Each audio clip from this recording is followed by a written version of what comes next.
Hi guys, and welcome back to my channel. Today I'm really excited to share with you my April reading wrap-up. I read so many great books during the month of April, and I was really looking for some cozy, happy type of stories, things that were just going to put my mind in a better place than it's been with everything going on in the world right now. And I really found some great books. Actually, probably my new favorite book, possibly of all time, I read in the month of April. So I'm going to start with that one because I'm so excited to share it with you. I hope that you guys have an opportunity to read it someday if you haven't already. And that's I Capture the Castle by Dodie Smith. This was the best escape book that I have read in the longest time. It takes place in the 1930s, and there is a girl named Cassandra. She's 17 years old, and she's practicing her speed writing. So she's keeping a journal and just telling a story of her daily life. And you're captivated right from the very first sentence of this book. It says, "I write this sitting in the kitchen sink." That is, my feet are in it. The rest of me is on the draining board, which I have padded with our dog's blanket and the tea cozy. And she is just documenting everything going on in her life. Being a 17-year-old girl, she has an older sister named Rose, and they live in an abandoned castle in the 1930s. They're very poor. They no longer have their mother with them. They have a stepmother. And the dad is a little bit crazy. He wrote a very famous book, so he's a well-known author, but then something happened and he stopped writing. And they start to think that maybe he's going a little bit mad. So all of a sudden, these two gentlemen appear and work their way into the lives of Cassandra and Rose. And the whole journey is really about them and their relationship with these boys, and there's a little bit of a love story. It's definitely a coming of age book. We meet Cassandra and she's still behaving like a little girl, but she's starting to also turn into a young woman, and you kind of live that entire moment of her life with her through all of the different things that happen. Just the fact that this takes place in an old abandoned castle just put me in such a great mood.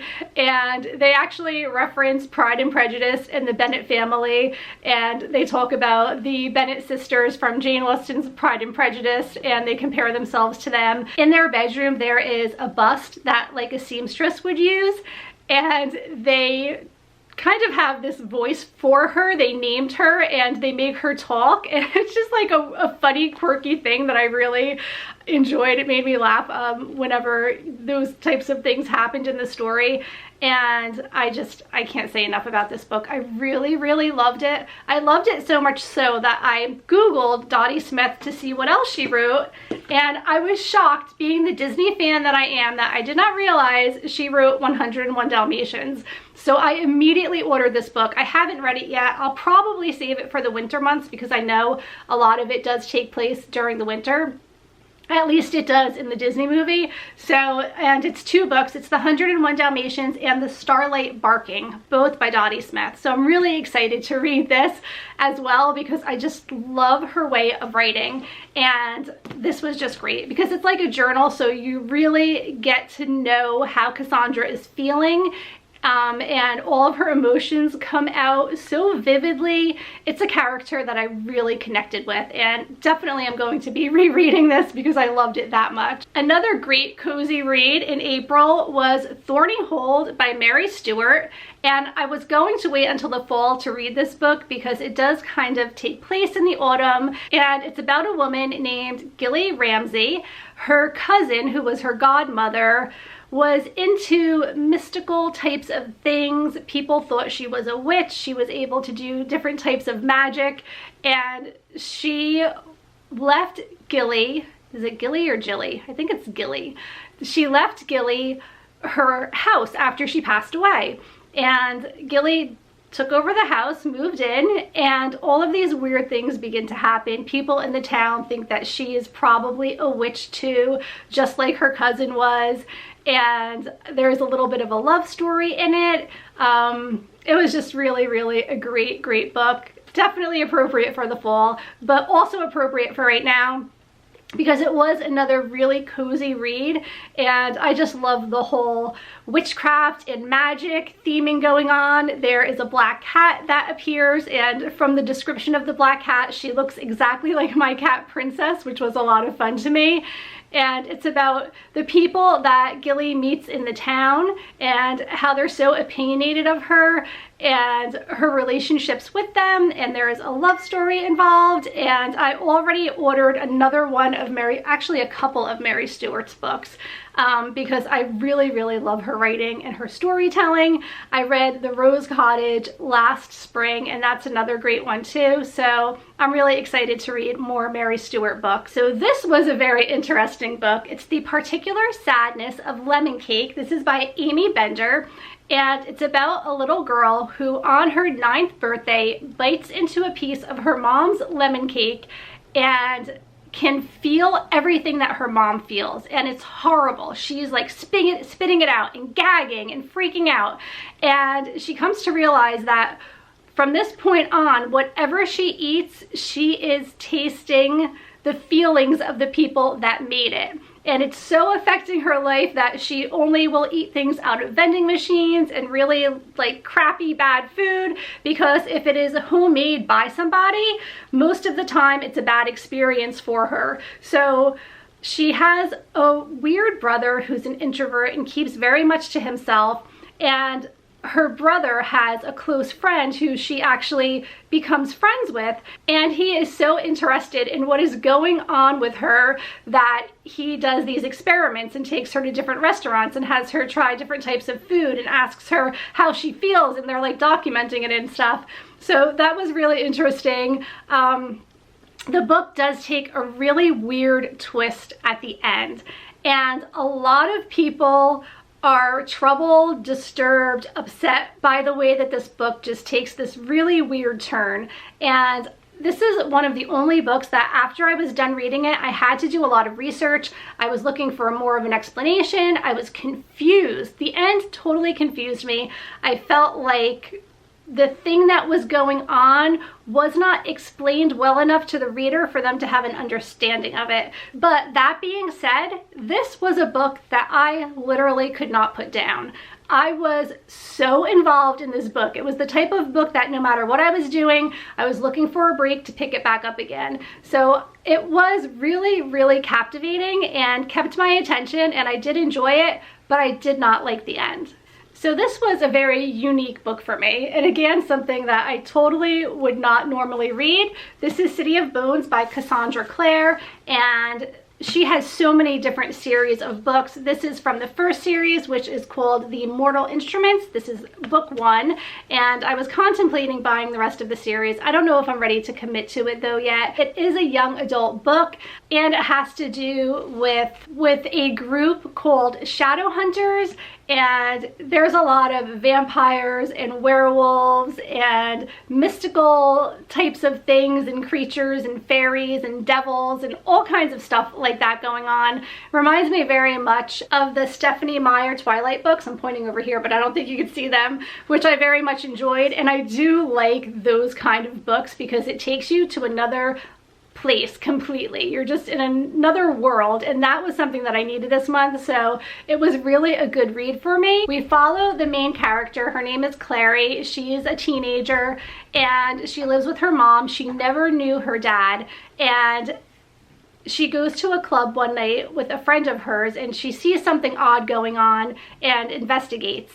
And this is when she's introduced to the world of the Shadow Hunters and vampires and monsters and things like that. So somehow she ends up a part of this world, and it just brings you on this incredible journey and all of these things that happen to her, and her mom goes disappearing and she's trying to figure out what happened to her mom, and then she realizes that she has some type of a connection to the Shadow Hunter world, so she's trying to figure that out as well. And it takes place in New York City, which was a lot of fun for me, especially since I adore New York and I live so close to it and I haven't been able to visit in such a long time. So it's very descriptive of New York City, and that was kind of nice for me. I appreciated that part of it, and I definitely could get into reading more of these books. I read it really quickly and I very much enjoyed it. And if you like those type of mystical, magical, bring you into another world type of book or series, you would probably really like this. There is a love story involved. This was another book that I read this month that had a really disturbing and unexpected twist at the end, and a lot of people do not continue reading this series because of what happens. It's very disturbing and troubling, and it kind of ruins a good thing that's happening in the book. So it kind of, I don't want to give too much away, but one of my favorite parts of this book was the love story, which that is usually one of the things that really brings me into a book and makes me interested in what's going on with the characters and their relationships. And I feel like in the end, that was scarred. And if you read this, you'll totally understand why. So, but I do recommend reading it. I did enjoy it, and I will likely invest in the next book sometime. On my Patreon channel, I hosted a book club this month, and we chose Oona Out of Order by Margarita Montimore. This was such a crazy, quirky story. There's a woman named Oona. We begin the book in 1983, and it is New Year's Eve. Oona's birthday is January 1st on New Year's Day. So she's at this New Year's Eve party, 1983, with her boyfriend, having a great time. The clock strikes 12, it's New Year's, and all of a sudden she's a 51-year-old woman living in New York City in her own house, and she's completely confused. She's in a completely different body, and she doesn't know what is going on. Well, anyway, for whatever reason, this is something that happens to her for the rest of her life. So every New Year's Day, which is her birthday, she visits a totally different time of her life. So she's just constantly jumping around. She never knows what the next year is gonna bring. She's 18, then she's 51, then she's in her 20s, then she's in her 40s, and it just kind of flip-flops through all of these different parts of her life. And when she gets thrown into those parts of her life, she has to quickly figure out who her friends are, who her boyfriend is. At one point in time, she realizes that she's married and totally didn't see that coming. So I found it really interesting to follow Oona throughout the years, and I constantly kept thinking to myself how amazing it would be to wake up and be in your 20s. Especially like knowing what you already know. And the other thing that's interesting is even if you lose someone in your life, you know you're going to be going back in time and seeing them again. So I feel like it kind of makes that not as hard to go through, and it just makes you look at life in such a different way and appreciate all of the experiences that you have in your life. And the odd thing is when she's experiencing things, she is not in the mind of, say, a 51-year-old when she was just the day before 18. So her mindset is not quite there yet, which kind of makes this book even more interesting. So it was so much fun. I think that everyone in the book club really enjoyed it. We're actually doing our Patreon book club video tonight, and we're going to all answer some questions and talk about the book. So I'm really excited about that. We all enjoyed discussing it throughout the month, and I think it was really, really a great and fun read. And this book was actually a contender for our book club choice, and we ended up going with Oona Out of Order instead, but I had to read The Enchanted April, and this is by Elizabeth VonArnim. Just look at the cover of this. Isn't that gorgeous? This is so beautiful. I just love the whole scene here. Like, don't you want that to be you right now? I really do. Just being at a castle in Italy. So let me just tell you guys a little bit about the story. There are these women who really just want to escape life, and the book begins in March, which was perfect because I read this in April, and you know, we're still in that dreary, cold, miserable type of weather.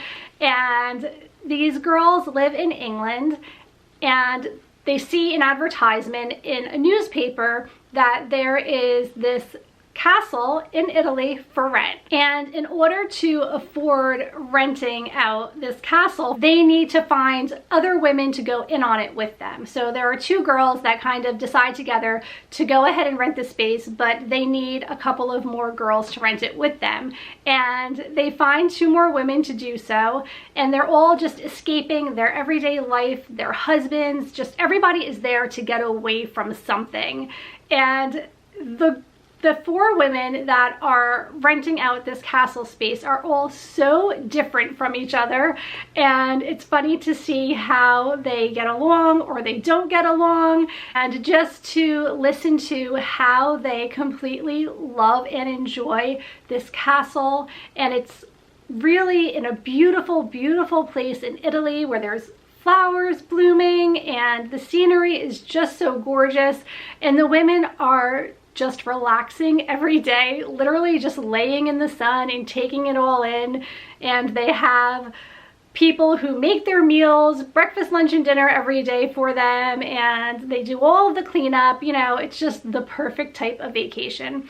Definitely something I would love to do someday, without a doubt, and I loved escaping here. So definitely would recommend the Enchanted April. It is so beautifully written, so captivating, brings you to a happier place. It's very comical, and it's just a really cozy read. Something else that I read was Untamed by Glennon Doyle, and that was, I actually listened to it on Audible, and Glennon Doyle is freaking amazing. She just really was uplifting to listen to. She reads the Audible, or she reads her book on the Audible, which makes it more relevant because they're her own words, so you really take everything that she says to heart.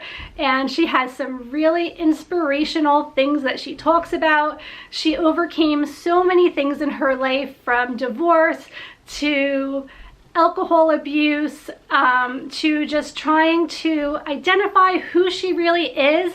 And in sharing that with you, she has you really deeply thinking about, do you know who you are? Like, I really did some soul searching in listening to this book. So I really, really think it's a great Audible.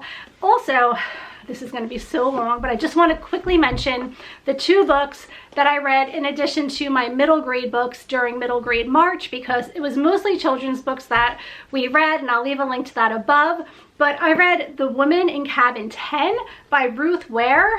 This was so good. If you need to get yourself involved in a mystery, and it takes place on a cruise ship, which is fun because I can't cruise this year. Our cruise was actually canceled, so it was fun to be out on the ocean, and it was very suspenseful, and it really, really kept my interest. I did a combination of listening to the Audible and reading the book at the same time because I could not take a break from this book. As soon as I started it, I was really interested in finding out the mystery and trying to solve it myself, and I love those kind of books. I don't like mystery books that are really gory and bloody, and this was not like that, but it definitely had your attention. And then I also read Northanger Abbey by Jane Austen. Don't you guys love this edition? I found it at thriftbooks.com. I always leave a coupon link below for them because it is the cheapest way to get a lot of books, and that is what I am all about. I hardly ever buy books new anymore. I only buy new books if I can't find it first at thrift books, so definitely a great place to shop for books. I'm not affiliated with them in any way. I can't say enough about their company. And this was comical. It was so entertaining. I absolutely loved it. It's about this young girl who goes to Bath to live with her aunt and uncle, and she's on holiday and just meeting new people and making friends, and it's a little bit of a love story. There's a part of it that's a little bit spooky too, which I really liked, and it's definitely going to be a reread for me. It's a bit of a romance, and it really, some of the characters you just despise and some of them make you laugh, and some of them are so obnoxious you just can't even believe they're saying what they're saying or doing what they're doing. And that's one of the things that I love about Jane Austen books is the characters always come to life and their personalities are so strong, and you really feel like you can't stand certain people, or certain people are just hysterical and have you laughing all the time. Definitely going to be rereading Northanger Abbey. So I'm going to tell you guys some of the books I'm going to be reading in May, and these are not all of them, but I'm not ready to commit, so I'm not going to tell you more than the 3 that I have right now because I've already started them. A couple of my subscribers recommended this book, and it's At Home in Mitford by Jan Karen. I'm already almost halfway done with it. I just started reading it. This is such a great book, and look at this cover. Small town, so beautiful. The cover alone had me sold. It's such a really relaxing and cozy read. It brings you into this small town, and you're following Tim, who is the pastor in the town, and his relationships with everyone that lives there. And it's such a fun and cozy read. There's a whole series of books. I will likely totally get into this series. The town reminds me so much of the town that I live in, because I do live in a very old town, and we have the traditional main street where there's the bakery and the hardware shop and the coffee shop and all of this stuff. So the only thing it's lacking is a bookstore. I would love a bookstore to be on our main street, but this is really a great book. Something else that I've already begun reading is 4 Years in Paradise by Oso Johnson. And this follows Oso and Martin Johnson on their trek through Africa. They're photographers and they are exploring Africa. They set up and live there. There's another book called I Married Adventure. It's actually been on my Amazon wish list forever. I might just have to go ahead and purchase it. And it's just about their journey through Africa and all of the beautiful photographs and adventures that they encounter. And they share, you know, a lot of their photographs and pictures in the book as well. I just started reading it. They came over on a boat from London. It took them a month to get from London to Africa.